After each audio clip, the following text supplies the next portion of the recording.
Tu veux que je te raconte l'histoire des pêcheurs de déchets?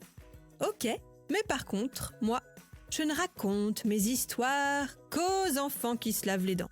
Donc attrape ta brosse à dents, ton dentifrice, et tu frottes jusqu'à ce que l'histoire soit terminée. 3, 2, 1, 0. J'ai une question à te poser. Est-ce que tu as déjà pêché à la ligne? Tu connais peut-être la canne à pêche classique, avec ou sans moulinet, leurre ou appât, pour attraper des poissons. Il y a aussi la pêche au canard, que tu as déjà peut-être pratiqué dans ton bain ou à la fête foraine, pour capturer des canards en plastique. Mais est-ce que tu connais la pêche à l'aimant? C'est un autre genre de pêche.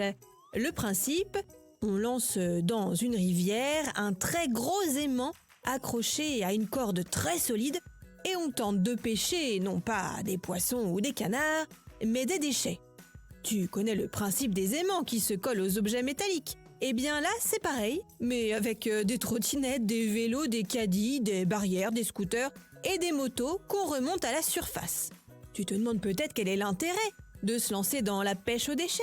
Je vais te dire pourquoi dans un instant. Mais avant, j'ai une devinette pour toi. Attention, c'est digne d'une blague carambar. Pourquoi les moutons se brossent souvent les dents?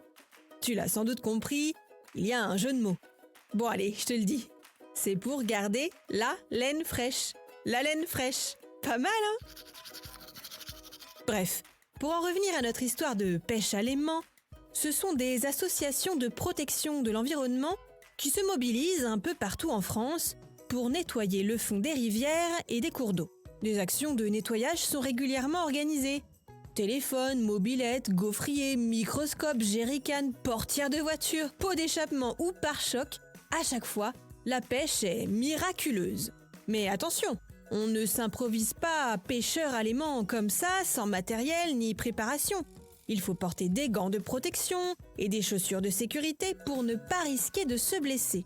Et c'est mieux de faire ça en groupe, avec des associations ou des professionnels qui connaissent bien les lieux, plutôt que de faire ça tout seul dans son coin. D'abord, pour ne pas faire n'importe quoi, par exemple repasser dans un endroit qui aurait déjà été nettoyé. On peut aussi tomber sur de très très gros objets. Il vaut mieux être plusieurs pour les remonter à la surface et les emmener à la déchetterie. Et puis, il faut aussi faire attention à ne pas aller farfouiller n'importe où, au hasard, comme ça. Surtout si à l'endroit où on s'apprête à jeter son aimant, vivent des espèces bien vivantes qui n'ont peut-être pas envie d'être dérangées. Bon, montre-moi un peu tes dents. Fais A, fais I. C'est pas mal ça, bien blanche comme il faut. Tant pis pour vous les cailles. Allez, maintenant, au lit. Je vais pas aller me coucher. Retrouvez les épisodes des Dents et Dodo sur le site et l'application BFM TV et sur toutes les plateformes de streaming. Si cet épisode vous a plu, n'hésitez pas à lui donner une note, à vous abonner à la playlist et surtout à en parler autour de vous.